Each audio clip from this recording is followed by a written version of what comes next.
What does the H stand for? I assumed holy. You know.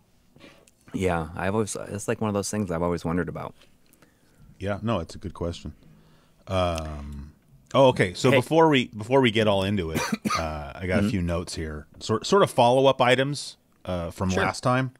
So one of the things we talked about last time was songs made famous by movies. You know, like Danger Zone we mentioned, and Yeah. Holiday Road. And like as soon as we ended the show, I was like, oh, we forgot. I'm sure we forgot many big ones, but like immediately after the show, the one that popped into my head was that Roxette song from Pretty Woman. Was that like It Must Have Been Love, you know? Because that song was written That wasn't Pretty Woman. I feel like it was that absolutely Pretty Woman. Is it? I will fight you on that. It's I always thought because that was like, you know, after, you know, I don't remember the characters' names, but, you know, after Julia Roberts' character like leaves because, you know, the thing happens with George Costanza and everything. And then, like, you know, Richard Gere realizes that he loves her, and then it starts playing that song, and then he's like looking for her and whatnot. I always And thought that they wrote that song specifically for the movie. Like they went to Roxette and said, "Hey, we got this movie. We're looking for a song," and so they whipped that one up. What did you think? I mean, it's possible it was in another movie, but I highly doubt. right. That. Well, I mean, I was thinking of you know, from that movie, isn't it that that I'll get over you, I know I will. I'll pretend my ship's not sinking. Oh no, that's a great song though. That's But King of that's Wishful. like in the movie. That's King That's of like Wishful Thinking by Go West. That's right. Yes, That might be in the movie. I'm not saying it's not. I don't recall that is it. the song that That's I a great heard song. on the radio. That made like you know, right afterwards, I was like, oh, you know, like I should. I had more than 3 choices last week or the last episode, and that was one of the ones that was like in the back of my mind. Of like, if we go more than 3, that would be one of them. Yeah. But I guess that's not the one that's like associated with that movie then. I'm not positive it's in the movie, but I'm not saying it's not in the movie. And either Like way, it's during the opening credits. I really but- like that song. So, Okay, yes. although that's an Yeah. example to me, like there's certain bands I feel like where they're really famous for one song, but they have another song that I think is like better. And You're talking about Go West. yeah. I think they. Unless I'm pretty sure it's Go West that have a song called like "Talk to Strangers" or something like that. Like it was a single that got released, but it was not nearly as popular. But it's a really good song. Yeah. Anyway, so I wanted to throw that out there, and then we were talking about the title to 2 episodes ago. Now is it episode 15? Because you're listening to episode 17 of Here's My Question for You.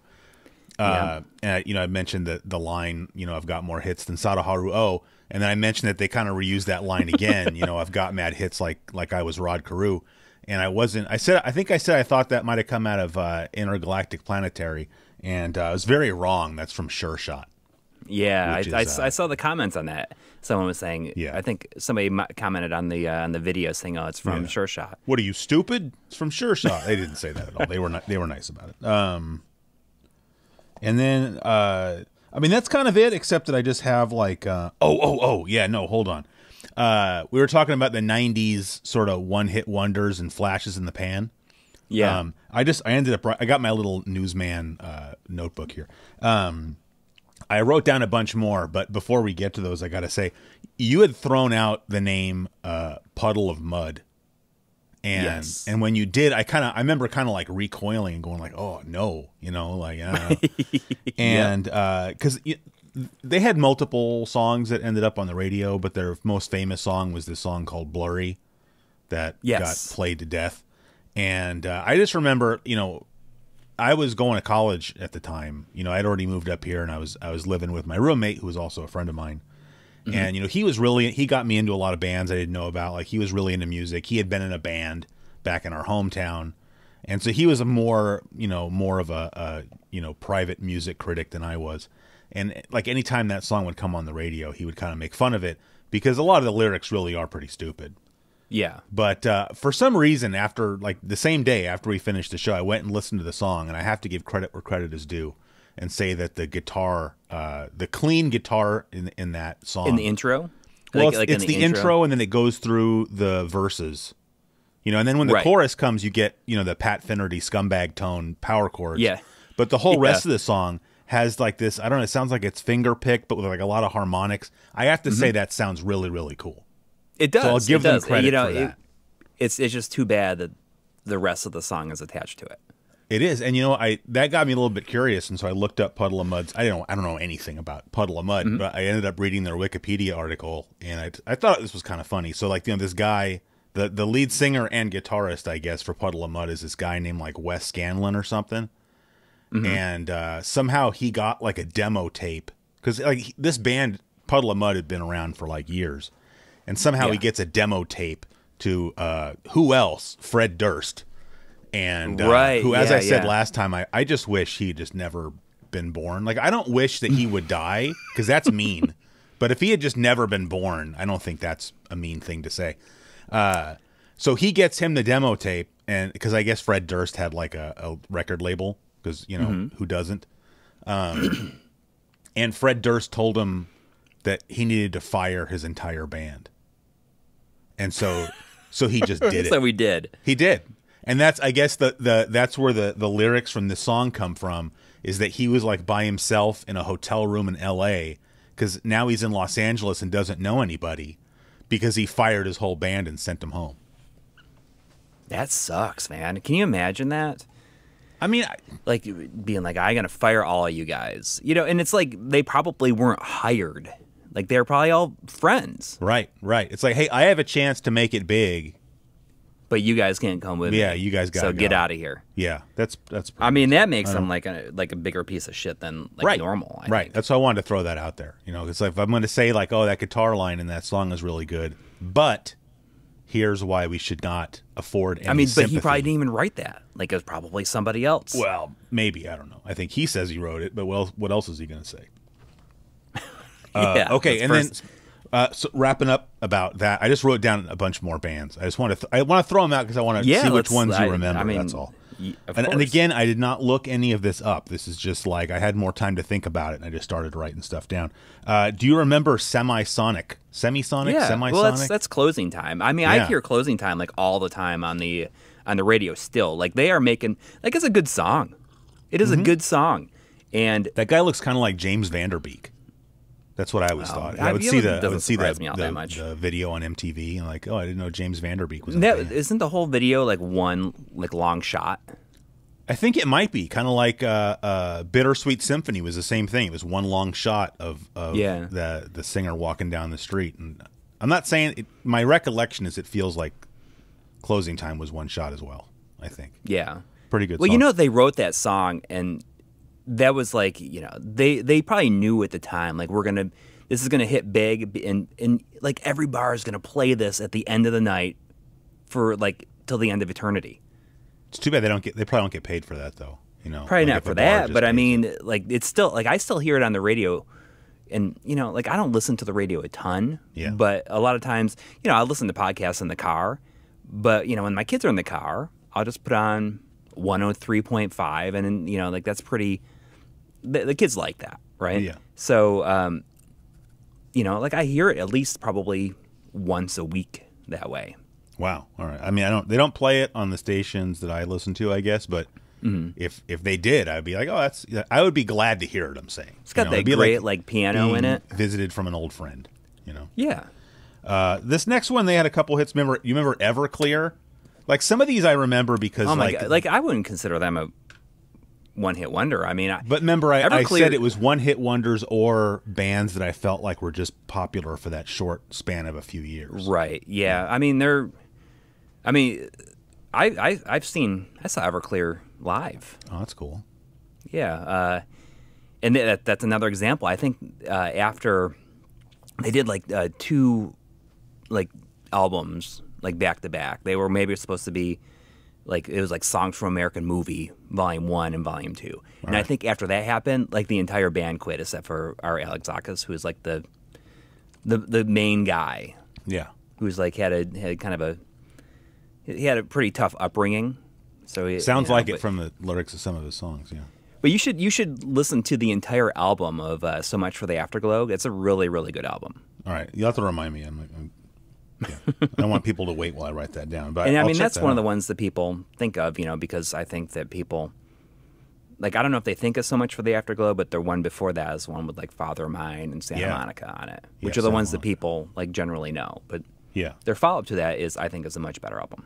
That was one of the early guitar riffs I learned was the Santa Monica. Bum bump, bum bum bum bum bum bum. Yeah. Yeah. I've been living with your ghost. Yeah. I don't know why I'm singing today. Like I am that's not all right. not a singer, but I'm just You can sing anytime you want on this show. It's just like, I used to learn, like when I was learning guitar, I would learn a lot of those. Like you just hear a little riff on the radio, be like, that sounds cool. And you'd learn it, yeah. and then I'd be like it, and this is when I was going to like community college, which we always called high school with ashtrays. And, I'd just be sitting outside between classes playing with my guitar. Yeah. And, people are like, oh man, that song's cool. Well, I put this one in here. This is kind of mean, but I put Sponge in here just because, what did Sponge do besides that one album with the candy corn on it? But that really is a very, very good album. Yes. Yeah. And it's funny because I recently watched. Rotting I hadn't seen it Pinata, in- by the way, is the name of the album. Yeah. Yeah. I mean, Which is weird because pinatas are full of candy, so they're not really going to rot. Like if you had fresh fruit inside of a candy, then you're asking for it. But yeah. But maybe that's I don't know. Like they thought it was funny. They were probably high and they thought it sounded like how dare you? like a good like a good idea. It's funny because I don't know, a couple months ago I watched the movie Empire Records, which I hadn't seen in 25 years, and That's got Liv Tyler, right? And then that guy Yep. from the guy that was the Mac in the commercials, Justin something or other. I don't know. Wasn't he? Am I confusing with something else, or was that? Or no. I'm confusing with Garden State. I'm sorry. Garden State was Natalie okay, Portman. yeah. And then the guy. I love Garden State. Like a lot of people, like I think the opinion has gone south on Garden State, but I saw that movie at exactly the right time in my life for it to, have a greater meaning to me. Yeah. But back to Empire Records, like I put it on. I hadn't seen it. I was like working on something else. I'll do that a lot. I'll just put movies on or shows on when I'm working Sure. on something. And that movie has Plowed in it, and I was like, wow, That's I cool. don't remember that being in this at all. Yeah. All right. I don't want to drag this out too much. I'm going to skip a couple, but this one I wanted to mention. I have just memories of these last two. So one of them was Lit. You remember Lit? I think Lit had a song My in Own the American Worst Pie. Enemy. Yeah, they had the two songs I remember is My Own Worst Enemy, and they had like this song like Ziploc Bag or something. I don't Ziploc Yeah. Bag. I just remember that one's funny. So going back to my roommate in college, he had this friend Wes, and Wes was cool. Wes went to UC Berkeley, and we were at UC Davis, which is like 45 minutes away. So like, sometimes we would get in the car and we would go visit Wes in Berkeley. So he was cool. He ended up majoring in like nuclear physics, and now he has like a PhD and does stuff I couldn't even begin to understand. But I just remember like him coming over one time to our apartment, and he was on my computer for some reason, looking at like my folder full of like MP3s, because this is like 3-4 years after Napster was big. But after Napster went under, he had all these other, Kazaa and iMesh and LimeWire, yes. And so, anybody our age, I think, that had a computer had like a big library of MP3 files. But, for people that don't remember or didn't have Napster, like Napster worked a little bit differently than the other file sharing programs in that, like, you would go download a song and you would be downloading it from a specific person, right? The mesh in iMesh was specifically because it was almost like a torrent type of thing where you could be downloading from multiple people. But Napster, you were downloading it from like one person, and when you would type into the search thing, oh, I'm looking for Dark Side of the Moon or whatever, it would give you this list, and it would be like all the same song, and you would see the person's connection speed. And so if you found somebody with a good connection, you could click on them and you could go through their MP3 collection and download whatever you wanted, and you'd know that it would download fairly quickly. And so I used to get a lot of you'd go look for one thing and then you'd end up downloading 30 more things, Right. just because you were in that guy's hard drive or whatever. And so I just remember Wes looking at my MP3s, and then like, it'd be one thing if you're looking through somebody's record collection, and they have like a Nickelback record, and you're like, what do you have this for, right? Like, okay, that's a whole separate conversation. I'm not saying I'm a Nickelback fan. I don't really 100% understand all the hate that band gets, but I can think of plenty of other bands that are worse. But when we're talking about like MP3s that you downloaded for free, it's like, if someone says, well, why do you have this? It's like, because it was free and it was already on somebody's hard drive that and it's catchy. Because I remember he said that because he saw I had Ziploc Bag by Lit. What do you have that for? He's just being a snob. Yeah. But that's the first thing I think of when I think of Lit. When I think back to that time and just getting so many songs, like I didn't really use Napster. Like I got to admit, like I didn't use. Well, you're much younger than I am, so I mean, when Napster was around, you were like in junior high, right? What? I'm joking. No, you are younger than me, though, just for the record. Yeah, but just not by much. Yeah. I downloaded a lot of my stuff from like FTP sites. Yeah. I don't know like how I got this stuff. I just found it like on message boards or something like that, and FTP sites, and using bulletproof FTP, and I would download entire albums that way. Yeah. But I mean, there was a period of time where it was mainly video game soundtracks that I was downloading. But and by the time like when Napster and LimeWire, I was already in college, and like you could get a lot of that stuff like off the network already. Like you could just because everyone's computers were networked and people would have like shared drives or whatever on the network. Yeah. Yeah. So that's how I ended up getting like a lot of that stuff. And then, like I don't know, like I used LimeWire for like various things here and there, but I was never like a heavy user of it. Yeah. Can I just say real quick though? You can say anything you want, man. That when I saw Everclear. Yeah. Oh, yeah. Were they opening for someone or? Yeah. Yeah. Yeah. Okay. Nickelback. Did you go like I'm going to go see Nickelback? I went was to that see a Everclear. Decision you made, or and then we left when Nickelback. You didn't played. stay for Nickelback. No. I mean, they were playing. They were playing at that's the University of Buffalo. All right. So, I mean, I probably stayed for for a couple of songs. I'm like, I don't really. Yeah. It doesn't really do anything, and that's like that was when they're, Chad Kroeger had that song in Spider-Man, so it was like a big deal. Oh yeah. I mean, I'm not. You understand? I'm not saying I'm not like a Nickelback fan. Like I just. Yeah. I just feel like they get singled out as like, oh my god, they suck so bad. It's there's so many other bands that also suck. Like, have you seen anybody like in concert that you're like, where you can kind of like laugh about it though? Because I'll tell you, like, that was bad. But when I was done with college, I was like dating this girl, and she's like, oh man, I got these tickets to go see Three Doors Down. You want to go with? Yeah.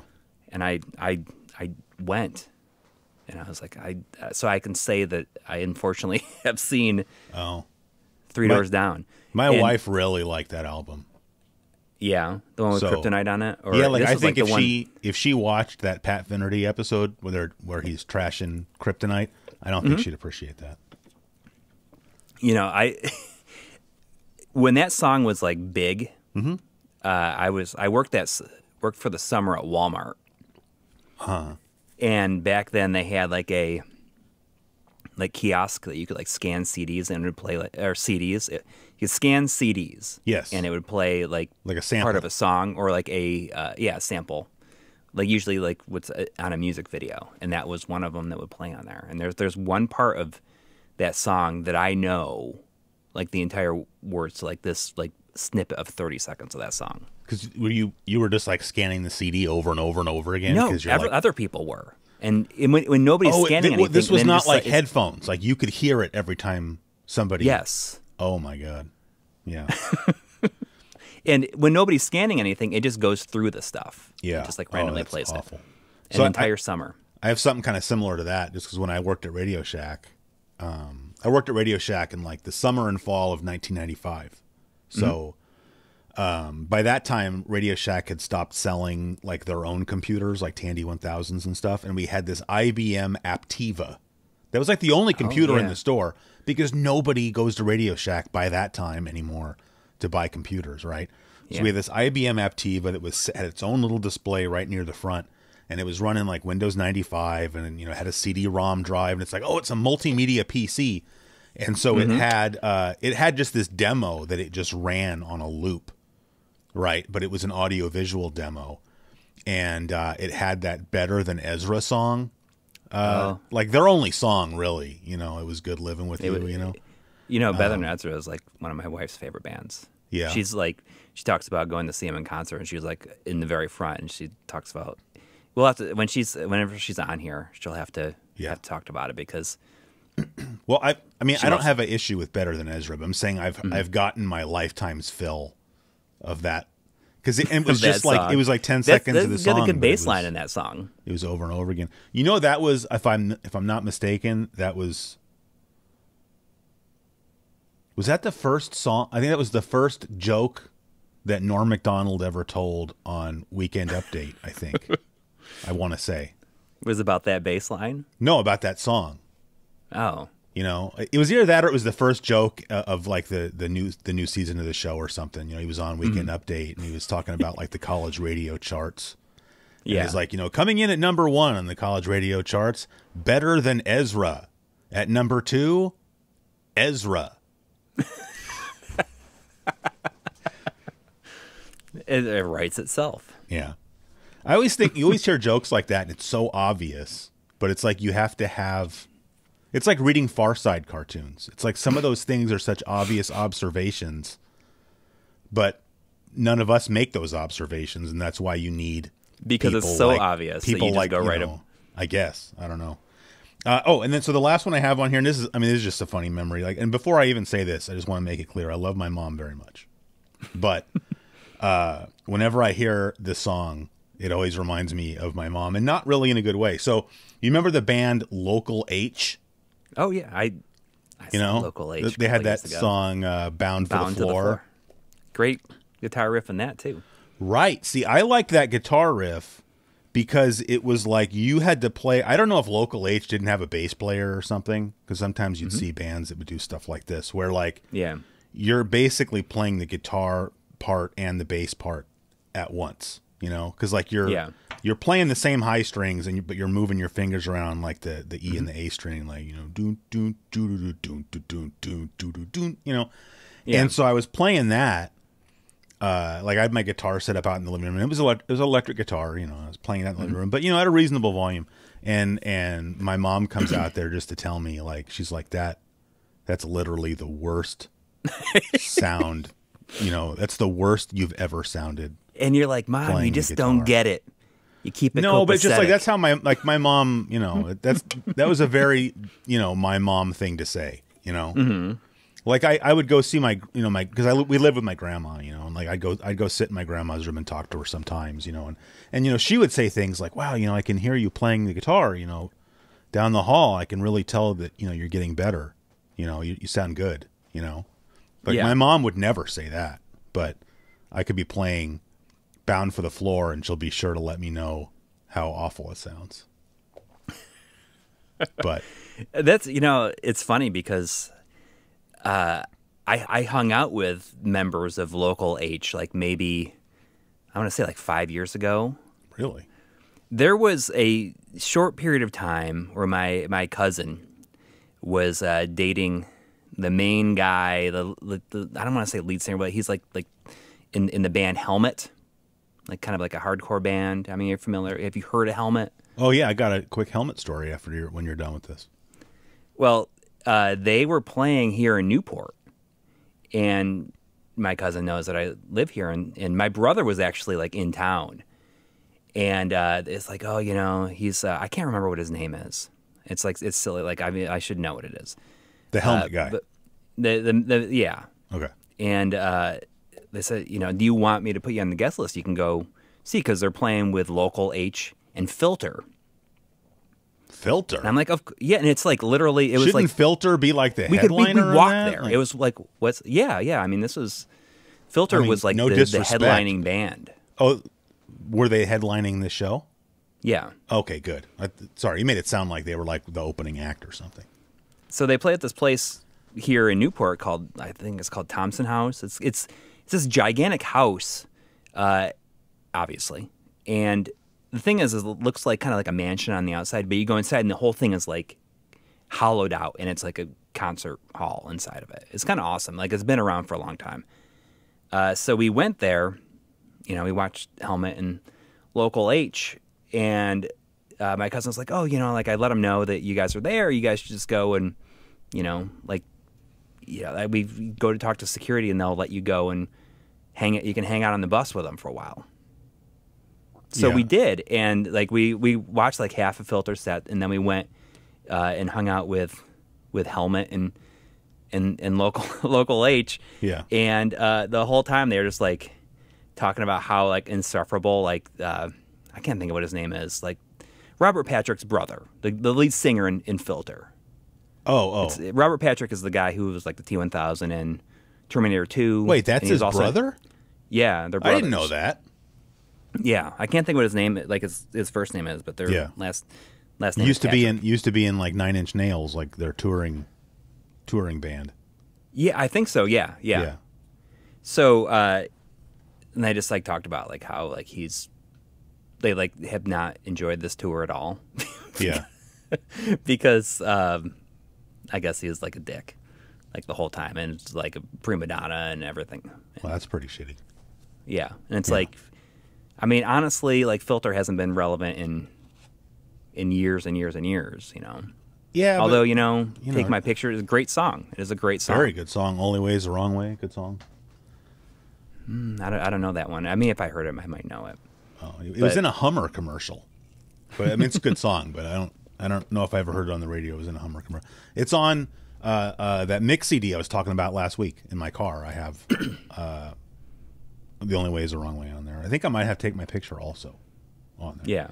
That is a great song. I think we stayed for that song and then left. Wow. And then hung out with the band. And like everyone else, they were good. They were awesome. Like, that's cool. All right. Well, I'm not gonna tell the Helmet story. That's somebody else's story to tell. That he wants to be on the show, and so like I kind of want to wait and let him tell the story. So okay. Oh man. So can you just throw out those other bands that you were skipping, just so I can hear who you had down there? Oh, I think no, I don't want to. Because I don't want to talk about that. But oh man, you had me thinking there's something else I want to talk about. Oh yes. So I found this out just the other day. I'm sure you don't know. I shouldn't say that. Maybe you're cooler than I think you are, but I doubt it. I don't know if you've heard of the band Minutemen.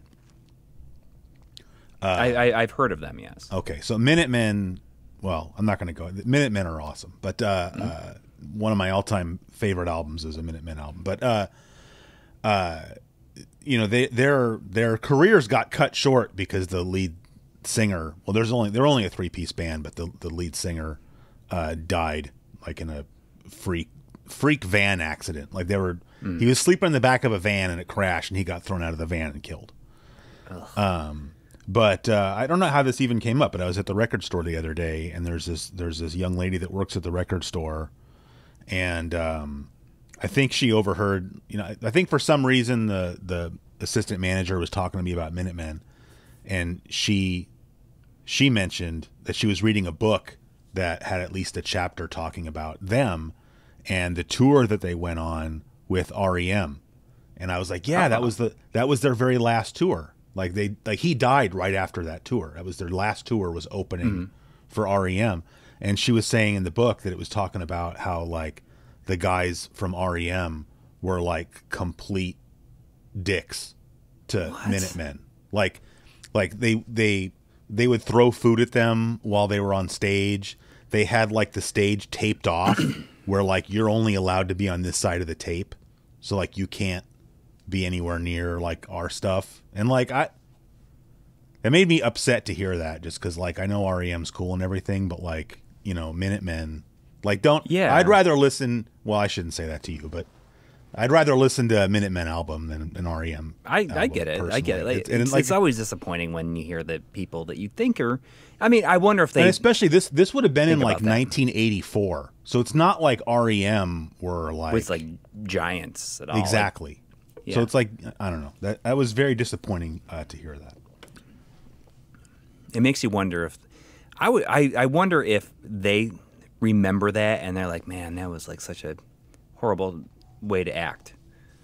I wonder if Maybe. famous people remember horrible, like how they treated somebody, and I'm sure some maybe of they them, go, maybe some of them must, yeah, yeah. Just a little quick end note to that. The show Jackass, Jackass. The theme song to Jackass, quote unquote theme song, is a well, I'm saying that because it's a Minutemen song. Okay, that's on, but it's really I think just like a their guitar riff. Or you talk about well, the full song. They took the intro to the song, which is just a guitar riff. You're correct, right? And made that the theme song to Jackass. But I see. It's a whole song called. It's called. If anybody wants to look it up, it's called Corona, and it's about the beer. So just look up Corona by Minutemen. But anyway, because the singer had passed away, D. Boone had passed away way before that.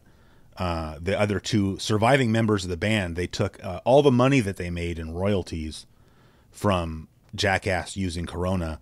They took all that money and just gave it to D. Boone's family. So that's the kind of people that Minutemen are. And then I just told you the kind of people that REM are. So, or they were at one point in their lives. Yeah.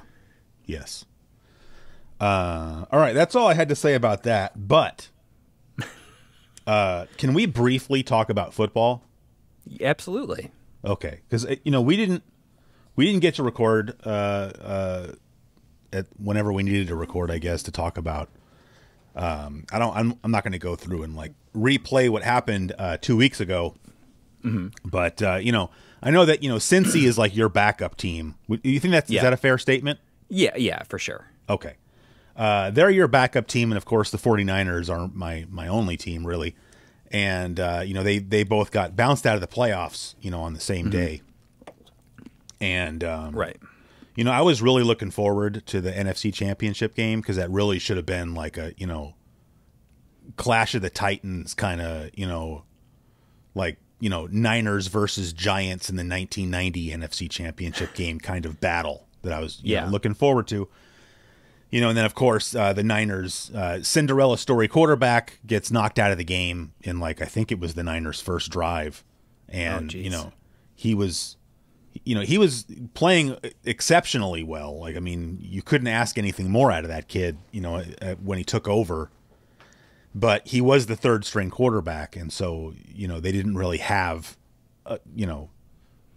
his backup was like the guy they signed off the practice squad, so and I think there really weren't any quarterbacks on the, free agent, waiver wire or whatever that were worth picking up. And so I think the Niners just kind of knew if something happens to this kid that the season's over. Right. Right. And so he gets knocked out of the game and then that's it. Like the Niners could no longer field a competitive offense. And so it was, I've been watching the Niners my whole life and I've seen a lot of tough losses in the playoffs, but it's like, it was a fair fight and somebody has to lose, right? And so it's like, and this, I've never shut off a 49ers playoff game before, but I turned the NFC Championship game off, not because I was angry, just because it was heartbreaking to watch. Because really, it's them, by the way, what's that? Who beat them? The Eagles, the 49ers. The Eagles, okay. And I mean, they scoreboard wise, they just stomped their guts out because the offense couldn't stay on the field, right? So the defense was just constantly gassed, and so as the game went on, the Niners defense got softer and softer because they were just tired, And I think every player on the team knew that the game was over. Yeah, we have no quarterback, Mm-hmm. So anyway, I mean, it is what it is. Like that happens. I think the Niners season was awesome to watch, so I was happy, with all that, and unfortunately, the Cinderella story had to come to an end. But and I had kind of decided, during the game, and I think I even told people before that, like people I talked to at work or whatever, they're into football. I said if the Niners win, obviously I'm rooting for the Niners in the Super Bowl. But if it goes down to the Chiefs versus the Eagles, I'm rooting for the Eagles. Okay. Yeah, because I mean, the yeah. Chiefs beat the Niners in the Super Bowl like 4 years ago. Okay. I think it was 4 years ago. And so like I have nothing against the Chiefs. So I'm not going to root for a team that Yeah. when it's basically a lot of the same people, I can't root for you, right? Mm-hmm. And then after the game was over, and then I'm pretty active on like the 49ers subreddit, Yeah. Well, not I mean I go there a lot. It's one of my subscribed, subreddits.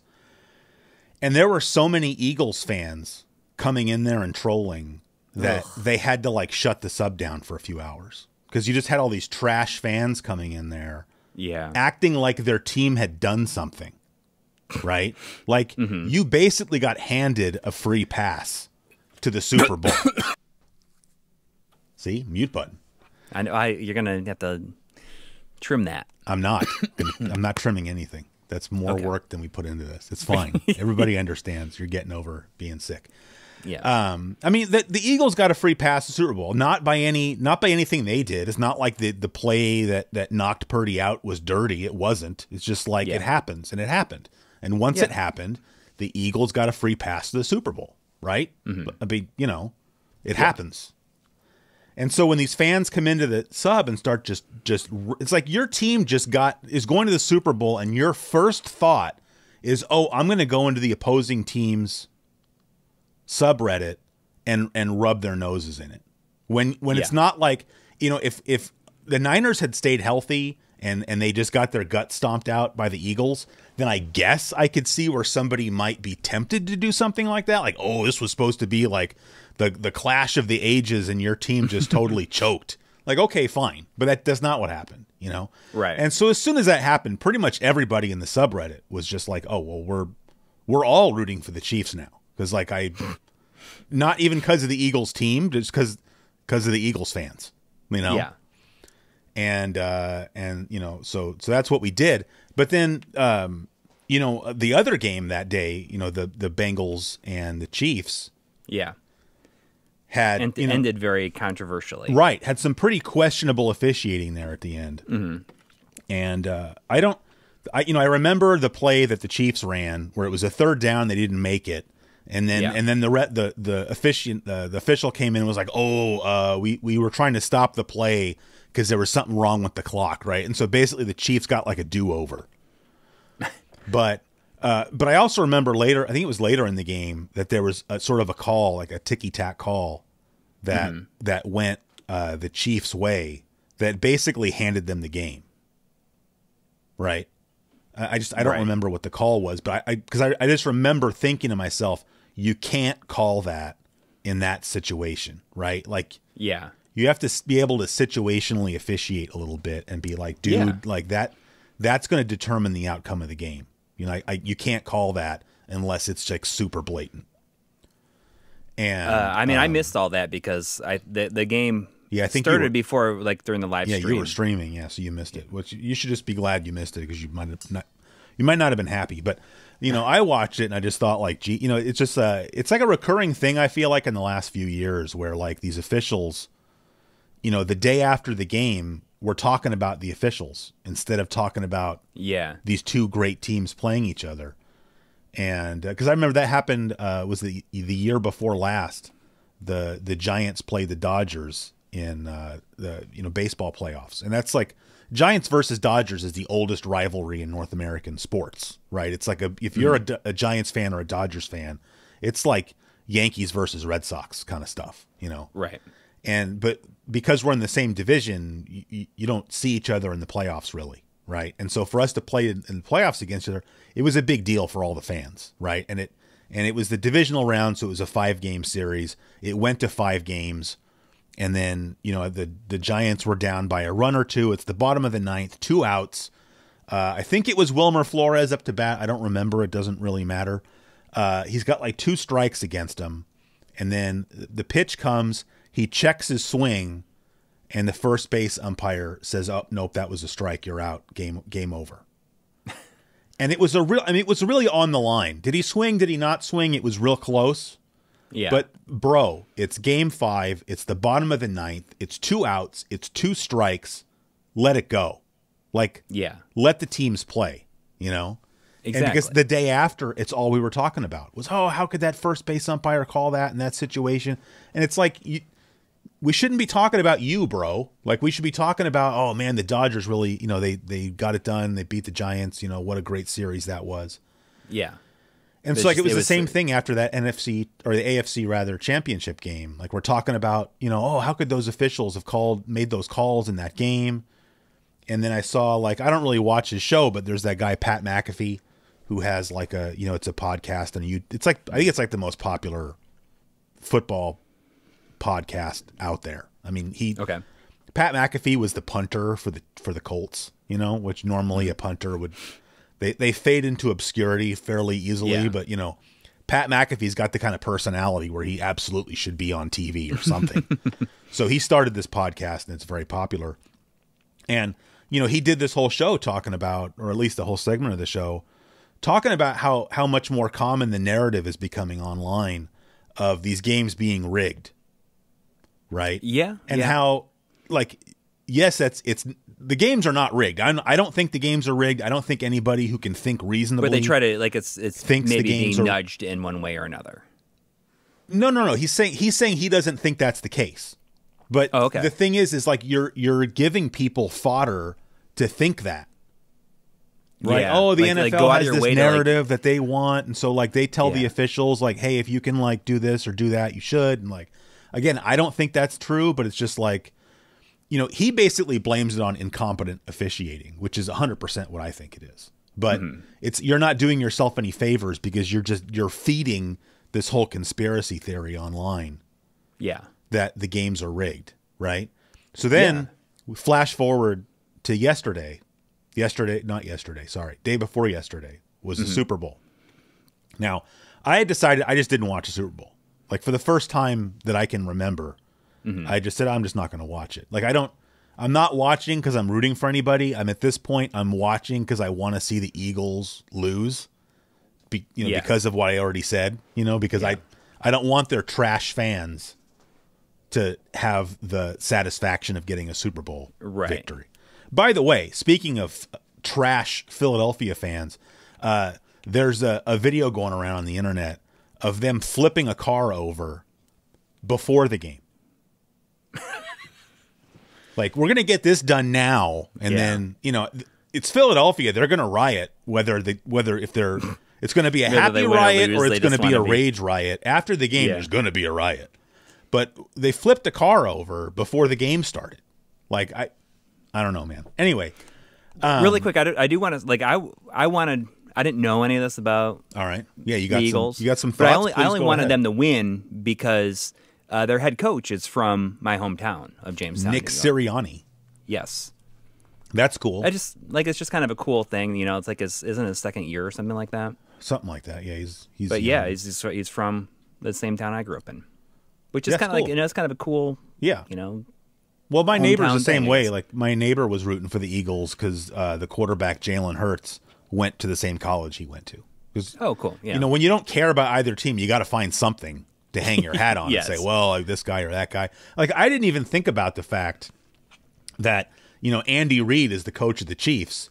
He got fired by the Eagles because he couldn't help them win a Super Bowl, and so now he's playing his old team in this. That didn't even occur. My mom was the one that she texted me. She's like, "Yeah, I want Andy Reid to win because of the Eagles and blah blah blah." I was like, "Oh, I didn't even think about that." So I didn't watch the game, and like we just went out. We had a nice Sunday, but then my mom starts texting me, towards the end of the game, and I'm like, "Oh, this must be a good." I'm like, I told her, I said, "I'm not watching the game. What's going on?" And she kind of got me caught up. And there was only like 2 or 3 minutes left in the game. Yeah. And so, like, I throw it on, and I turn it on. The game's tied 35-35. Yeah. Yeah. I mean, I just had it on during the stream in the background. I was like, yeah. I thought it early on, it seemed like the Eagles were going to handily win. But then it was like, it's a high-scoring game. It was, yeah. Like, literally the only play I had seen of the Super Bowl up until I turned it on with 3 minutes left is I was like 2 towns over, my wife and I went out to a brewery, and then on the way home, we had to stop in that little town to go to the hardware store. And I go in the hardware store, and they've got a TV on with the game, and all the employees are just watching the game because, they had the unfortunate, situation of having to work during the Super Bowl. And I just happened to glance up at the screen, Like, oh, Super Bowls. And I glance up, and Jalen Hurts is throwing like a 50-yard bomb for a touchdown. And I was just like, ugh, and so I just paid for my stuff and left. So anyway, so I turned this game on with like, 2-3 minutes left. And I mean, everybody knows what happened, but the Chiefs are marching down the field, to try to, make the go-ahead score, right?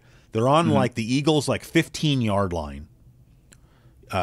First down, second down, third down. Mahomes drops back, passes the ball. I believe it was to Juju Smith-Schuster. Ball goes over his head, incomplete, right? That was third down, incomplete pass, right? Yeah. Here comes fourth down. There's like a minute 45, minute 50 left on the clock. Chiefs are going to have to kick a field goal and then give the ball back to Jalen Hurts with just under 2 minutes left, right? Oh, we're going to get the Super Bowl ending that you always wish that you could see, right? Yeah. Wrong, because one of the back judges throws a flag, says, oh, that was defensive holding, 5-yard penalty, automatic first down.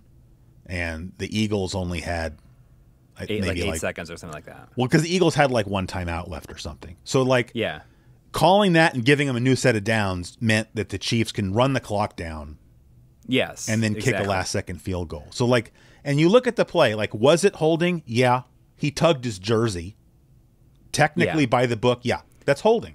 But let's Should make it be holding? We can make it more exciting. No. It's not even about making it more. It's like, I used to be a rabid NHL fan. Mm-hmm. And 100% the NHL refs will situationally not call penalties, right? If it's the playoffs and if it's towards the end of the game, or especially if it's an overtime, you're just not getting calls unless it's blatant. Where the ref has the ref's I'm sorry, I have to call that. That's very obvious. People will get blatant. mad if they didn't. Right. Then you'd be saying oh, how can you, whatever. But unless it's something like that, the refs in the NHL, at least when I was watching, let it slide. Let the teams play. You're not winning. Basically, it's you're not winning this game because you're going to get a power play. You're going to win the game because you earned it, whichever team. Yeah. Right. So you let them play. But somehow in the NFL, it's that doesn't happen. It's that. Would he have caught the ball if he hadn't have had his jersey tugged? I don't think so, right? It didn't hold him up. He didn't grab him. He tugged his jersey a little bit. You got to let it go. Yeah. Because if they had not called it, I guarantee you nobody on Monday would have been talking about, oh, can you believe that defensive holding non-call? He clearly tugged his jersey. A few people would be saying that. But, I can go back to the 2013 Super Bowl, which was the Niners against the Ravens. And that was, fourth down, waning seconds of the game. Colin Kaepernick throws the ball to Michael Crabtree, who is being 100%, not even just held, straight up mugged, right? This guy is all over him, getting all hands across America on him, and no call, right? Now, maybe that should have been called, but... So you have all these terms for this stuff. Well... Whatever. Hands across America? What is that? Is that is that holding hands across America? Yeah. Is that the whole thing? Yeah. I'm saying that didn't, and I'm not upset about it. I'm just saying, because you know what? It's if you're in that situation and you're the official, it's man, are you really going to call that? Was he holding him? Yeah. But it's fourth down, at the end of this game. It's dude, if we call that, you're basically handing the Niners the game, because you're giving them a fresh set of down. It's man, you sometimes you got to let it go and say yeah, you got held a little bit. You should have fought harder or whatever. I'm not going to insert myself into the situation, Mm-hmm. Don't insert yourself into the situation.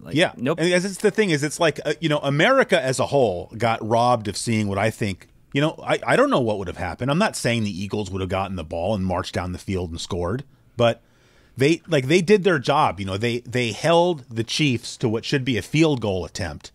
And then all they had to do was go down the field far enough to at least kick their own field goal. Yeah. And then we could have had overtime in a Super Bowl. How awesome would that have been? And And the reason it makes me mad, and that's why I told the story about the Eagles, is it makes me mad because I wanted the Eagles to lose. But not you wanted them to not lose. Like that. I wanted them to lose legitimately. And it's no different. You know, I just said, you know, I'm a Giants fan. I hate the Dodgers a lot. I wish the Dodgers were never born. And I took great pleasure in watching the Dodgers lose the World Series in 7 games to the Houston Astros. Like, the schadenfreude in my house was like off the charts. I loved it. Like, it's not just that you lost. You lost in 7 games. You barely lost. Oh, that hurts. Then later it comes out, oh, the Astros were cheating. Like, that really pissed me off because it's like you're taking away my joy at seeing the Dodgers lose, because when they lose in 7 games, they barely lost. You can make a pretty compelling case that if the Astros hadn't have been cheating, maybe the Dodgers would have won that World Series. So I got cheated out of the Dodgers got cheated, but Giants fans also got cheated. And I feel like on Sunday there was no cheating, but I'm saying like these officials, they need to get them in a room and have a talk about, you know, hey, stop making it about you, you know. But I mean, that's what they, and they have a hard job. That's what they want. I mean, that's what they want. That's like know. That's so much. I think some people that's so much of the world today. I think that's what Angel Hernandez wants, going back to baseball, but I don't think that's what most of them want. But and like I said, it's a very, very hard job, and I don't want to say otherwise. That's a you know, I couldn't do it for sure, you know, but how can they make it about themselves? I'm just saying, if you're the commissioner of football and like 2 weekends in a row, everyone's talking about the officiating instead of talking about these, you know, the best teams in the league playing each other, you got a problem, you know? Yeah. Got a problem. Right. That's it. That's all I got to say about football. That was probably really long, but I just, you know, this is the only platform I have for this kind of thing. And it's fine, you know, and you know, like it puts me in a position where I have to be sports fan. I have to feel sorry for Eagles fans, and that pisses me off because Eagles fans they have a legitimate beef, and I don't want them to have a legitimate beef. Yeah. Yeah. I mean, sorry, I interrupted that makes sense. It makes sense. You know, it's interesting because you know, like I enjoy watching sports, like like here and there, but I don't get really invested because I don't know. It feels like whenever I get invested in anything, like it's always a disappointment. I mean, that's being a sports fan is like 95% disappointment, you know, that you're in it for that 5%, you know? Yeah. But, you know, it's nice, you know, hearing somebody else like kind of break it down like that. Yeah. And, you know, so I can have a better understanding of the situation, I guess. Well, I mean, I kind of wish I watched. I think I do watch less sports than the older I get, the less I care about sports, and I think I kind of like that, you know, because it got to the point where at the end of every football season, I was kind of happy to have my Sundays back. Yeah, and, I get that. Anytime I talk to anybody who really isn't into sports, and they kind of explain, because it's always in very simple terms, you know, like why do I want to sit in my chair and watch other people doing stuff? And not watching them do it for me, watching them do it for themselves. I'm like, yeah, that kind of makes sense, you know? Yeah. Or I was watching like one of my... What can you be, what could you be working on? Right. It's exactly what he said. He's like, I can be using that time, you know? Or like I was watching, you know, one of my audiophile channels that I like, and the guy was saying like, he doesn't watch sports. He's like, I don't, you know, why do you want to sit in a chair and watch a bunch of guys chasing a ball around the field? It's like, well, you know, when you put it that way, it's oversimplification, but you know, it's like, it makes me think of though, when like growing up, like all the kids that didn't like sports, like, oh, I don't want to go watch, you know, a bunch of sweaty men rubbing up against each other on the field, like making it seem like it's like this huge, I don't know. I don't know how to, like, they just like try to like downplay it, like, oh, I don't want to watch that. Yeah. You know, it's like people just, I don't know. And I don't know. Like, you don't really hear that as much anymore, but I feel like when I was growing up, you heard a lot of that kind of thing. Yeah. And it's just because they didn't really understand. Oh, for sure. I guess. And I mean, obviously I like sports very much. I'm not trying to say I don't, but I'm saying like I kind of admire people who are able to just Yeah. say like, I don't. It's like on that level of people who like call it hand egg. What? I guess like you hear people like refer to football like like it's call it hand egg. I don't know, like I don't know. I'm not just familiar with that trying to term. like Maybe knock it down for whatever reason. Oh, I see. All right. Well, Just, yeah, I don't know. Make I mean, try to whatever, make it but- sound as stupid as possible. Right. I think people who do that, that's like an insecurity thing because you feel like there's something that you're not a part of. Like everybody else is into something, you're not.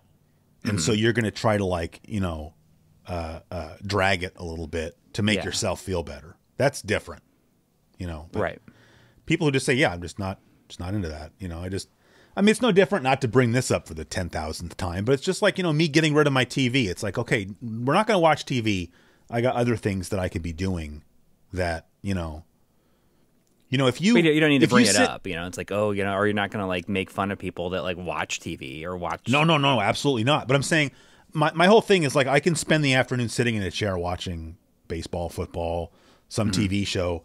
Like 3 years from now, am I going to remember, oh yeah, remember that day 3 years ago where I sat in a chair and watched something? Like you're not, right? But if I take that time and do something, like one of the 10 million projects that I have on tap, that I'm going to remember later. Oh yeah, I refinished that thing or whatever, Mm-hmm. Anyway, moving on to the next thing. Oh, actually, I mean, we're like an hour into it now. We haven't done Does It Slap or Should We Eat It yet? Oh, I was thinking like we need to do this. Do we mention already that we have the 2 theme songs? We mentioned them, but I think that we need to. We're still make waiting. Sure. We've been advised by somebody who knows about such things that we need to go through certain legal processes. It's not really that they know about such things. They just like think about things like, oh, maybe you should consider this. Yes. Well, yes, but they were correct in my opinion. So anyway, I'm just saying that because the 2 people that made the 2 theme songs certainly are listening to the show, and I want them to know that we have every intention of using it. Both of them. Yes, but we have to do some stuff first. Anyway. Yeah. So I decided to go negative this time on this installment of Does It Slap or Should We Eat It? Okay. So it's going to be like 3 horrible things, and these aren't horrible. I would call these annoying, and one of them's controversial. One of them you might like. That might be the easy slap. Oh, we're going to learn something about you today. Just overall, I feel like the positive ones are more interesting because I think it's harder when I have to pick one of these things that's good, even though I like all 3 of them, Mm-hmm. But anyway, okay. So just to get right to it. Number 1, cold coffee. And when I say cold coffee, I don't mean an iced coffee. Mm-hmm. I mean like I've been sitting here with this mug of coffee so long that it's no longer warm. Yeah. I hate that. Right? And in some cases, you barely might want to throw that into the microwave for a minute. Well, I would, even but then, this is metal. I can't do that. Yeah. Yeah, I do that all the time. If it's in a cup or a mug, I'll just microwave it. No big deal. But I can't do that now. So coffee that has gone cold. Okay. That for whatever reason, not great. Not for something whatever I would reason choose to drink on purpose. You cannot reheat. I guess that's an important caveat. Okay. Number 2, this is the controversial one because you might think, oh, sounds delicious. Ketchup on a hot dog. Oh. And then number 3, runny egg whites. Like you go to a diner and you say, I'll take some eggs over easy, and you get them, and the white is still not cooked. Yeah. And it's kind of like got that like jelly stuff in it. Right. Yeah. Like that's an easy yeet right there. I mean, I hate that. And that's even coming as somebody who is went through a period of time where all I was eating, or not all I was eating, but the only kind of egg whites that I was eating, or was only kind of eggs that I was eating are egg whites, because when I was working out regularly, right? It's like, oh, you get more protein if you just, and like less cholesterol if you just eat the egg whites. Yeah. So I got real good at like cracking it and then like going back and forth with the yolk. So I just got the whites out and then toss it in the trash. Technique. Yeah. Exactly. If you ever go through that again, can you just like save all the egg yolks in a jar and just mail them to me? Because that's the only part that I like. Well, the egg yolk is the best part. Right. So I'm saying please don't throw them in the trash. Okay, I wouldn't do that. Like you can buy these cartons of just egg whites. Can you buy a carton of just egg yolks? I doubt it. Because anytime you have something like that, it's something's going to waste. No, not at all. That is the waste. It's always like, well, this is a byproduct of some other process, right? It's like you go to the store and like, why is all the yogurt non-fat yogurt?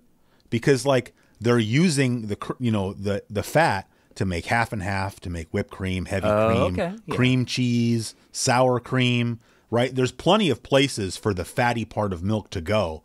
And so at some point the dairy industry is like, oh my God, we have all this like non-fat milk. What are we going to do with? Nobody wants to drink that crap. What are we going to do with this? And so then they go, oh, you know what we're going to do? We're going to make yogurt out of it and convince people that it's healthier, right? Yeah. So I'm saying if you can buy a carton of egg whites, it's because the yolks are already being used for something else. And they're like, crap, we have all these egg whites. We don't know what to do with them. Maybe mayonnaise. Does mayonnaise have more yolk than white? I don't know. I barely use mayonnaise. Okay.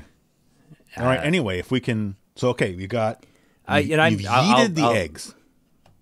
Yeah, I'm eating the eggs, and I'm gonna eat the cold coffee because I don't mind hot dog or ketchup on hot dogs. I think it's weird like that you don't like it because it's such a normal thing. I mean, if I have a choice, I'm gonna like relish is my favorite condiment for a hot dog. Yeah, for sure, and like yellow mustard is very good as well. But if I can have like all three, I will have all three. Cold coffee, though, one of the worst feelings is when you have a cup of coffee that's been sitting there and you have forgotten about it for whatever reason, and you come back to it and it's been sitting out and it's totally cold, and you say, man, it's such a waste. Like, I forgot this was even here. And then you still drink it anyways. Well, I would just pop it in the microwave. Like, if it's got that little skin on the top, you pull the skin off and then you just throw it in the microwave. You know? I don't waste coffee. I never have anything with skin on it. Well, do you put cream in your coffee? That's how you get the skin. No, I drink it black now. Oh, yeah, then you're not going to get the skin. Yeah, that's better. Yeah. Yeah. Yeah, I mean, there was a point last year where I was drinking coffee with creamer. I think we talked about this. My wife got me really into the like the cinnamon bun flavored creamer. Yeah. Of like what is it called? I can't remember what it's called. I don't know why. Something about the brand. Yeah. I know. It's fine. But it's so good. It was like having dessert, and I just wanted to. Sure. I could just drink it straight out of the. Those things are full of sugar, though. That's why I usually try to. Well, I mean, I always try to get the sugar free. Oh yeah. Kind. They have like the no sugar kind. Good. Also, but it was so good. But then when I started like dabbling in intermittent fasting, I realized like, if I can have black coffee in the mornings, like when I'm intermittent fasting, but if I put creamer in that, like it's going to break the fast. Right. So I weaned myself back off of it, and I've just been drinking black coffee. Yeah. Since. Yeah. Just to finish that, I just want to be clear. I personally don't want ketchup on a hot dog. I don't have some people, the internet in general was just a bad idea, but I'm saying like sometimes you see people on the internet who will just, they have these very weird gatekeepy food opinions, and it's like, ketchup does not belong on a hot dog. And it's just like, no, you just don't want ketchup on a hot dog. So that's like, yeah, it's like pineapple on pizza people. Right. Like if you don't like pineapple on pizza, guess what? You don't, nobody's putting a gun to your head. Just don't eat pineapple on a pizza and your problem solved. Like I like pineapple. And there's no need to like, I like it too. And there's no need to shit on people who do. Right. Right. And so like I'm saying if me and you went out for hot dogs, let's say, and like you had your hot dog and you're getting it all done up and you put ketchup on it, it's not like I'm going to say anything. Like I don't care. I just like I'm saying for me personally, I don't, if I had this list of 3, I would be eating the ketchup on a hot dog. I'll take the cold coffee personally, but now ketchup I get it. Ketchup on a corn dog, to me, that's a little more like, I don't know how you do that. That's weird. You put mustard on a corn dog if you're gonna have. Well, because to me, the mustard, a corn dog's already sweet because there's the corn meal is sweetened. So like, why do you need to put more? But again, like if someone puts ketchup on a corn dog, man, go crazy. I don't. Yeah. Dip the whole thing in the ketchup bin. I don't care. Like, Well, for me, the ideal hot dog. I guess it's not really where do you fall on? I guess it's not really for hot dogs, but like sauerkraut. I hate sauerkraut. Oh, I was just gonna say how can you say that's not for hot dogs? My personal ideal hot dog. Maybe it is, but I've always hated the smell of it. And I get that. Mustard, onions, and sauerkraut. That for me, that's the hot dog right there. Or a Chicago style dog. Awesome. Well, that's quite a bit different, but I'd like both of those very much. If I'm making hot dogs at home, it's going to be sauerkraut, onions, and mustard. I see. Or well, if you're ever out here, I'll take you. I wonder if you would like a coney from like Skyline or Dixie Chili or whatever. I don't know, but I would love to try it. Yes. For sure. I mean, I think chili. I don't ever eat chili dogs, but I like the idea. Like, I'm sure I've had a chili dog. Yeah. It's just if I'm going to make chili, I'm just going to eat chili. But if someone said, "Hey, man, I got a chili dog. You want it?" Heck yeah. Yeah. I'm gonna send you some cans of that stuff. No, you're not. But I appreciate that you think. But I have like one completed mini disc to send you. I'm going to try to make it maybe another one. I made it. I finished it today. Speaking of that, I made the mini disc. I made so people don't know this, but so I offered you, would you like me to make you a Kraftwerk mix mini disc? Right. And so I did. I finished it. I think I finished it on Sunday, actually. That's one of the hardest things I've ever had to do in my life. That I even had to just pick 80 minutes of songs. Yeah, and I was going to say that I only had a couple of 80-minute discs. And I ended up using one to make, because that's just no way. I couldn't even go from 80 down to 74. Like even at 80, because what I did, like I got, I love spreadsheets. We're always talking about spreadsheets.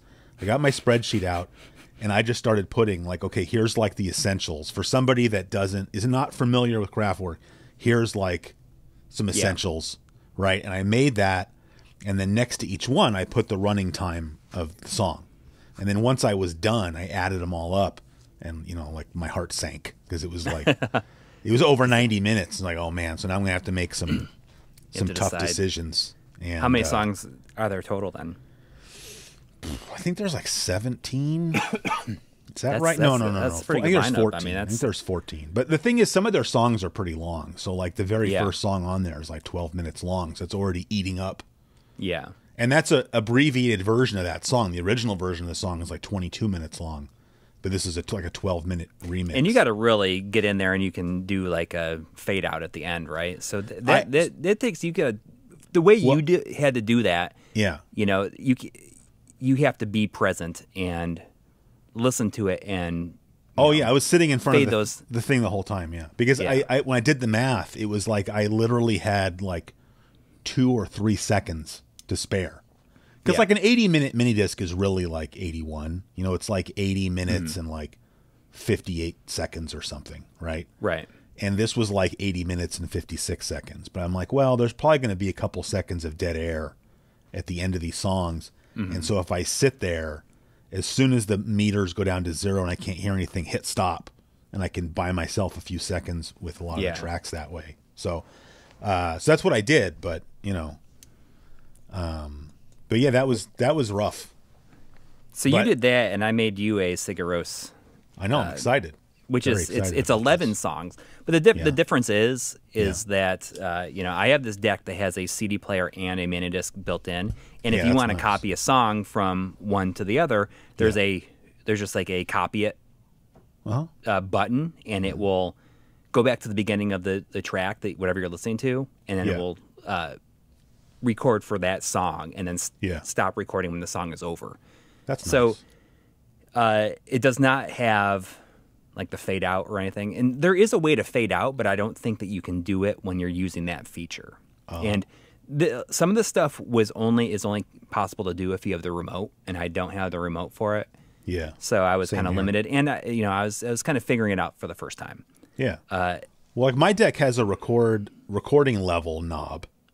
Okay. Yeah. And yeah. so I was using that to fade out. I see. Right. Just grab it and just turn it, sort of semi slowly. And then once it's down to 0, hit stop.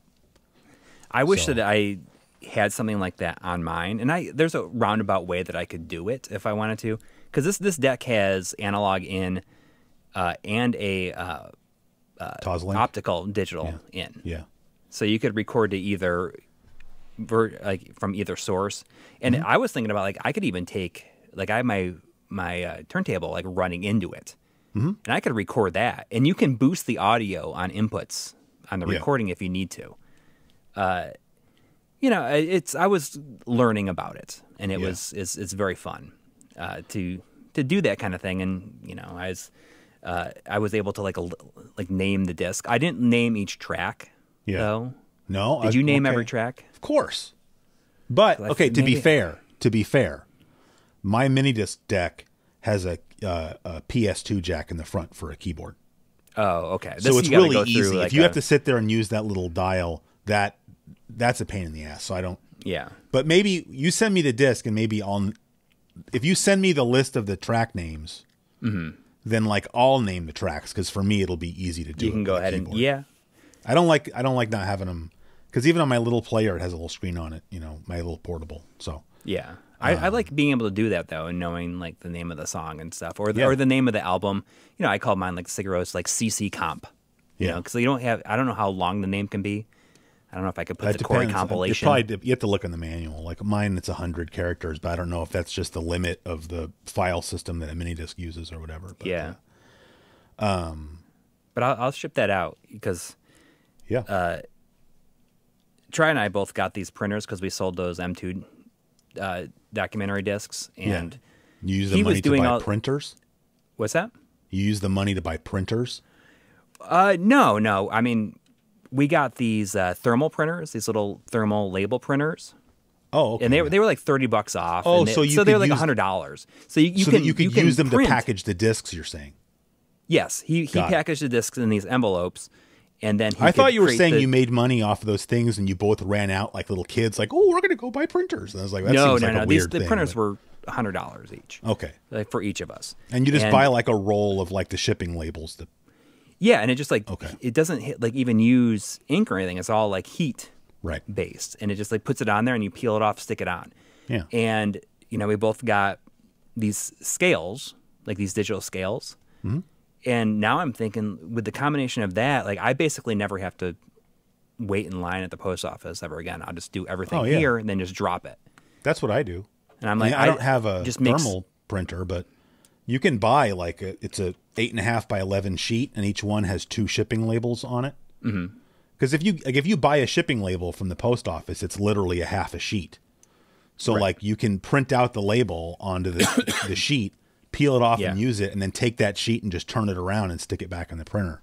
Okay, so that's what I do. And then I have like you do, I have a little scale for weighing stuff. So yeah, I mean, anytime I go into the post office and there's people that are waiting in line to pay, I just think man, what suckers. If it's like old people, okay, but when you see someone your age, it's like, bro, you can just do this online, and it's a little bit cheaper.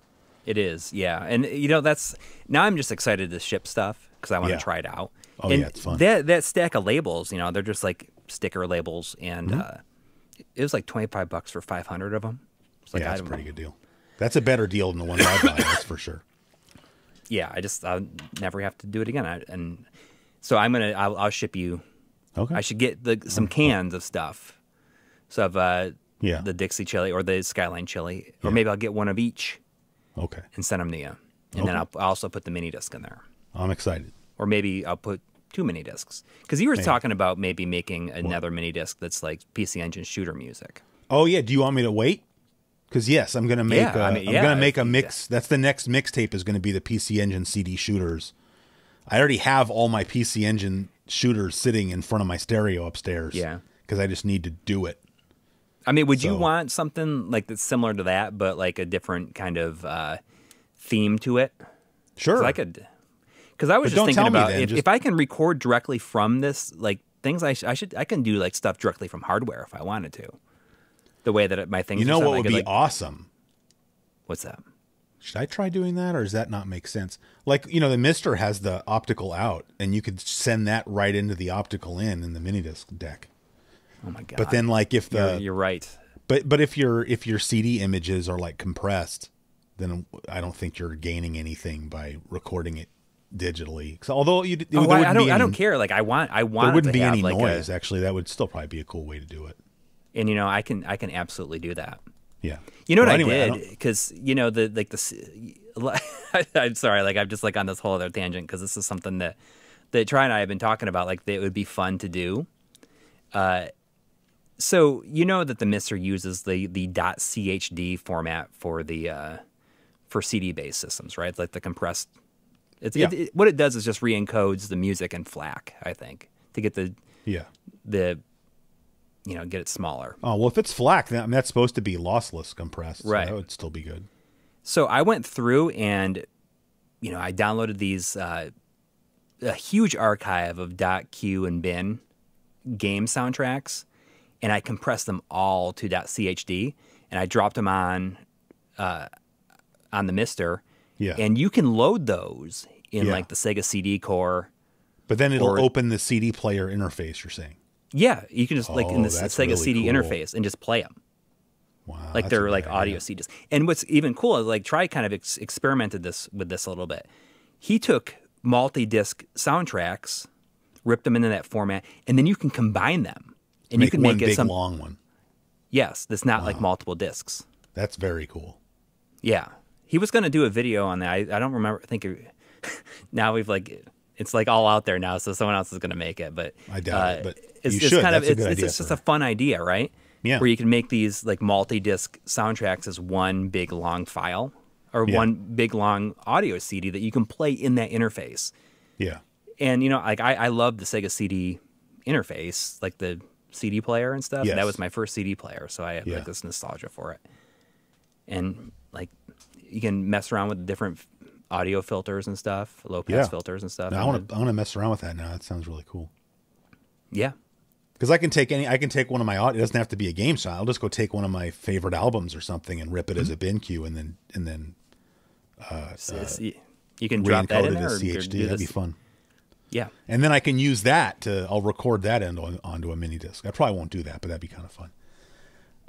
How many extra steps can you put into the process? Yeah. Well, it's kind of funny. It's like I like, the way I have my mini disc system set up, it's very, if you're making like a mix or even if you're just recording an album, it's very similar in the steps you have to take to doing it onto a cassette tape, like setting the recording level and whatnot. And so like for the mix that I made for you, because I record everything on that mix MD that I'm sending you, by the way, is all recorded straight from the CD, right? There's no like MP3s or anything. Right. And so like each CD, I had to stick it in the drive or stick it in the player, hit play, and then sort of monitor the recording input on the mini disc player to get the level exactly right. So I would find the loud part because I was using a different CD player. The CD player I have hooked up now, I sent you that picture the other day of how I have it set up upstairs. Yeah. And people can see that same picture on Instagram. I think you put it on there too. Yes. So I love that CD player. That's not the CD player I use to make your mix mini disc because I made your mini disc before I had set that stuff up.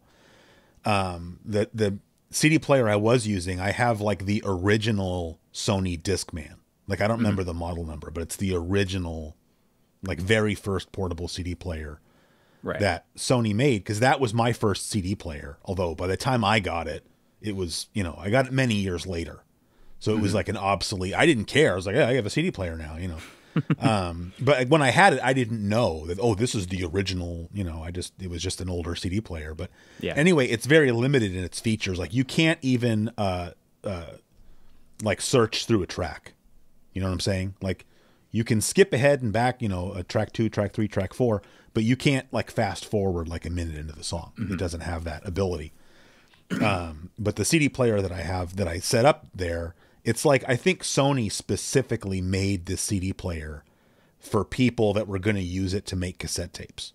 because it has all these features. Like you can program in, like, okay, I have a 60-minute cassette that you put in your cassette deck. You can go to the CD player and you can tell it that it's a 60-minute cassette. And you could have let's say you have an album that's like 58 minutes. All right. Yeah. And you're like, okay, I'm going to record this album onto 2 sides of a 60-minute cassette. You tell the CD player it's a 60-minute cassette. It will go look at all of the run times of all of the songs, and it'll figure out how to fit them. You know, because maybe if you do it in order, it won't work. It'll jumble them up so that it'll fit on both sides. That's so cool. I mean, I don't use that, but the main thing that I like about it, you can program it. Like, okay, I want you to play track, 1, 3, 4, 5, 7, 8, and 9, and it'll tell you the total runtime of that, so you can figure out what you can fit. But then once you program it, there's this button you can hit called peak search, and it'll fast forward through all those songs, and it'll find the loudest part, and then it'll play that loudest part. Like it'll be like a 2-second clip, and it'll play it on repeat, so that you can set the recording level of your tape deck or whatever. And then that way, as soon as you got that set, you can just go ahead, hit record, hit play, and you can walk away. I love, if that CD player had an optical out, it would be like the end game perfect CD player of all time. But unfortunately it doesn't. So not that it matters. Like I've said this before, I'm sure I would not be able to tell the difference between a mini disc made with analog versus a digital signal. It's just like, you can't help but think, well, this thing has digital input, so it would be cool, I'm definitely gonna use my Mister though. I'm gonna use. That's a great idea. Yes. To get like now I'm gonna. Different. I didn't even think about that until you brought it up. Now I want to try that too. And then the last thing I'll say about mini discs, because I know nobody cares, but just this morning I bought. I ordered a 10-pack of like new sealed 80-minute. I was looking at those on eBay today too. And they're not that expensive. I mean, they're a lot more expensive after than they shipping. were, but so I got a 10-pack. It was $40 with shipping from Japan, because what I was going to say is these are the mini discs that Sony still makes. Yeah. Because you can still make them. Yeah. I didn't okay. Yeah. You can buy new old stock mini discs all over the place on eBay, but a lot of those are really overpriced. Yeah. And I figure $4 per disc with shipping and everything is like, well, you're not going to get a whole lot better than that. And like I said, these are brand new, Sony branded discs, and they're 80-minute because all my discs are 74-minute.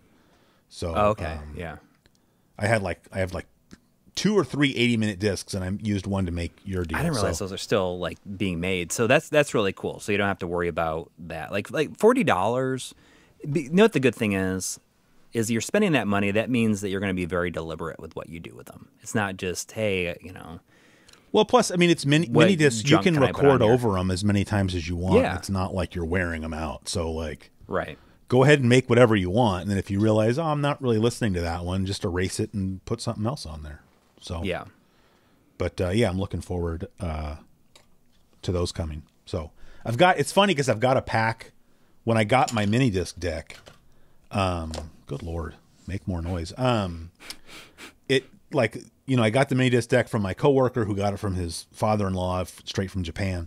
And when he gave it to me, it came with a bunch of mini discs. It came with like a whole stack of like used recordable mini discs. And then it came with a 10-pack that was still sealed, that I still have sealed, just because I don't like later on the mini discs started coming and they were like different colors, And so I have this pack of these Maxell discs, and it's like, 2 of them are red, and 2 of them are purple, and 2 of them are blue.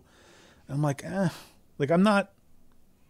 I'd prefer just black or silver. Like I don't, I'm trying to make, copies of my music. I'm not trying to set up a circus, And so I'm kind of like I don't open them because I'm thinking like, well, maybe I could trade them to somebody like on the mini disc subreddit. Like, hey, who wants a bunch of wacky colors of brand new discs? Like, you just give me a 10-pack or whatever. And you can have these but annoying colors. Maybe I mean, they're not annoying. I don't know. I like the look of the older style. They look more like, ooh, this is like a high tech. It doesn't need to be. I mean, that's what attracted me to mini discs in the first place. Is it looked like this little high tech, crazy looking, like, wow, what's that? Yeah. Like you remember that there was like that really short scene in The Matrix, right, where Trinity first goes to Neo's apartment.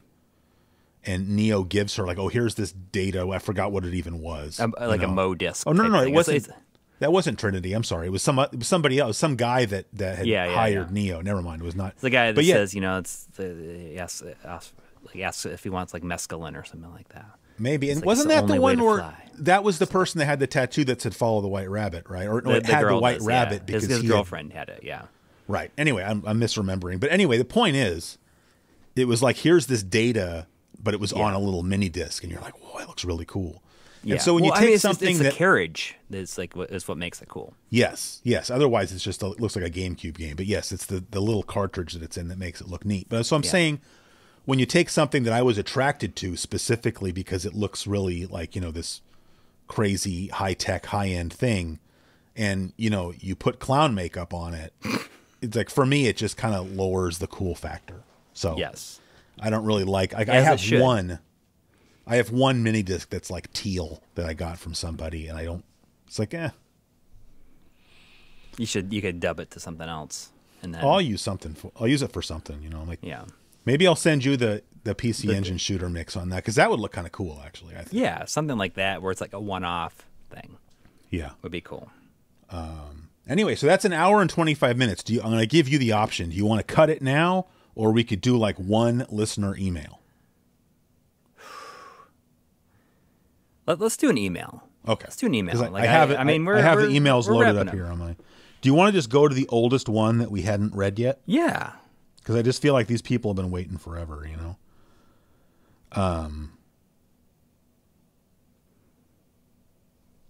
Okay, all right, that's a good question. Okay, so this comes from Andrew. Says, hi, Chris and Corey. I've been enjoying the show so far, but first some boilerplate text to push my question below the fold. Right, see, because he understands about the spoilers. I recently picked up a copy of Blazing Lasers for the TurboGrafx 16, great game, and I've been really enjoying it. It's pretty liberal with the power-ups and not insanely difficult. I wish more shooters were built this way. Well, so first, Andrew, I'll just say, if you feel that way, you should check out the other entries in the Soldier series, which to me, Blazing Lasers is not a core part of the Soldier series, but there's a certain pedigree there. Yeah. And so I would check out. Is it considered part of that series? It's not like a Soldier game, but it's like not called Gunhead, isn't it?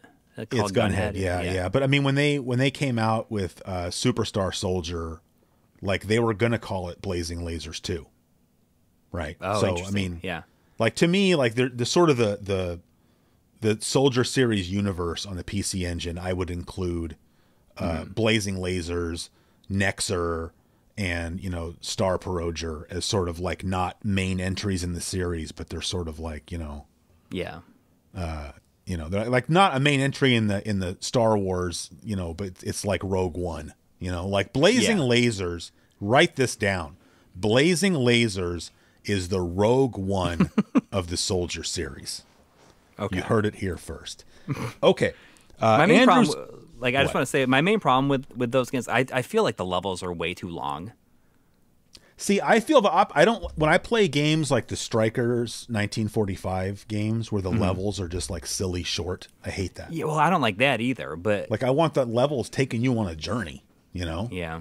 Like I don't need a boss rush game. I like going through the levels. Yeah. But I mean, different strokes and whatnot. All right. So he says, now here's my question. When you hit that part of the day when you have free time, how do you decide what to do? Play something, watch something, read something, make something, etc. How do you pick? So your kids have gone to bed. Yeah. Your wife is in bed reading a Danielle Steele novel. You have like 90 minutes, before you're going to go to bed. What are you going to do and why?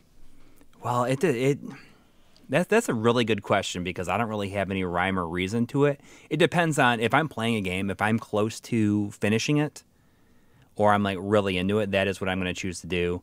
If I'm feeling kind of tired and I have a show that I'm enjoying and a new one is out, then I'll watch that. Or you get a situation like last night where I finished the game before the kids even went to sleep. They were actually like in bed getting ready, and I finished up Yakuza 3. And I'm like, I'm not going to start anything else, but it's like not even 10 o'clock yet. Right. So in that kind of situation, I send a message to my wife and said, "You want to watch something like when the kids are asleep?" Because we started watching this show, Poker Face. It's on the Peacock, and I said, "Do you want to hop on the clock and watch some Poker Face?" And she's like, "Yeah, the kids are just about asleep." And so we did that, but like I wanted to get my thoughts out on this game, so I have like a little like tablet. So I just go and I sit in bed for a few minutes and write that out, and then we watched the show and went to sleep. I mean, it depends. It depends on how tired I am. I guess since I've been sick, I've been trying to get in bed like around like 11-ish each night, and there's really no rhyme or reason. It just depends on what I have going on. Probably the most annoying thing is that it just seems like in recent years, I guess probably since I moved from like having a freelance job to having like it's a full-time job, but I'm remote, so it's not like I'm always working or whatever. But sometimes I just feel like it's really hard to get any like real solid work done after like 7:30 or 8 o'clock. Like I used to be able to just like edit a whole bunch like well into the night, but as I've gotten older, it's just been more and more difficult to do that.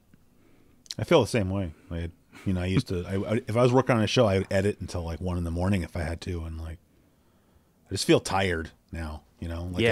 After my day, like I just. You probably have just discovered, what is your free time is what you want to be able to, you don't want to, you just want that free time to do whatever you want, whatever you feel like in any given situation, night. But I mean, I like working on my show, but I just feel like oftentimes in the evening after dinner, I'm just tired and I don't really want to do anything, Yeah.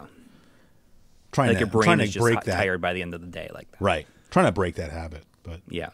Yeah. I mean, for me, it just depends on whatever I'm into. I guess kind of like what you said, but it's just like, I don't know, what am I, right now I'm all into making mini discs. So I'm doing a lot of that, or I just set that stereo up. So I like sitting up there and listening to music, but.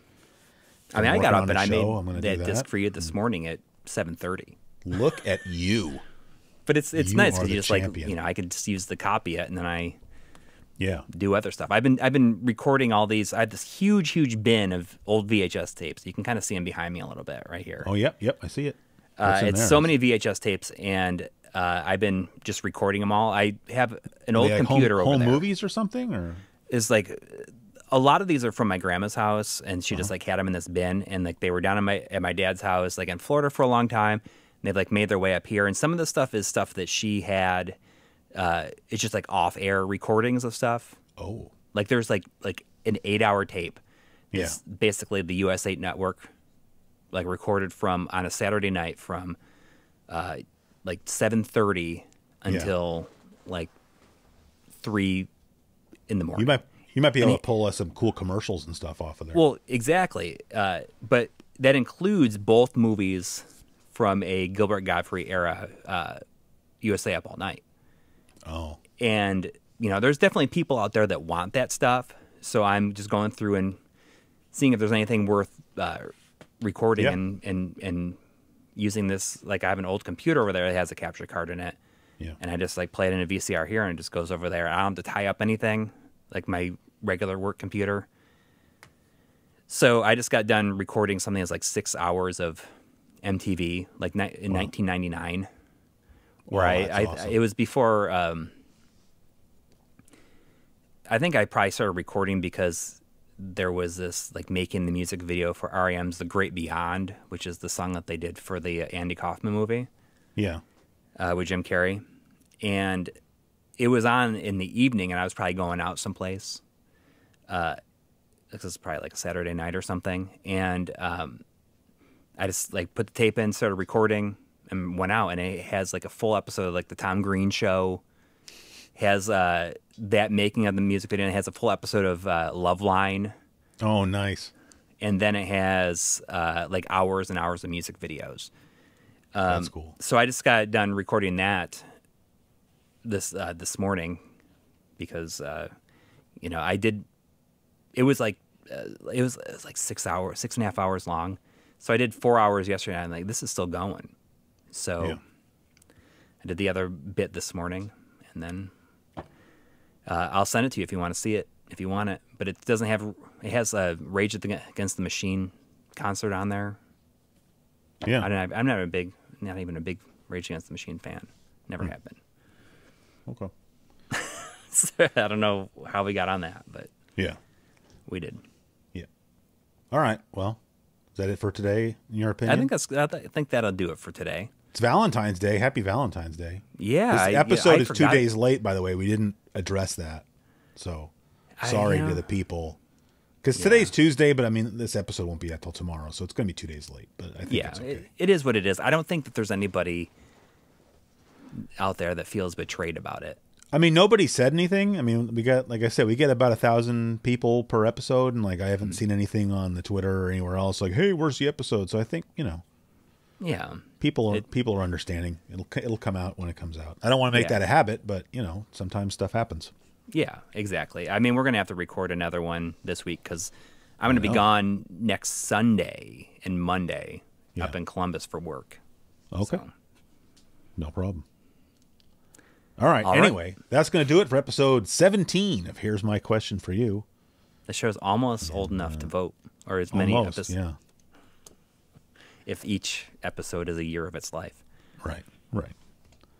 All right. Well, have a good partial week, and we'll see you next time. Take care.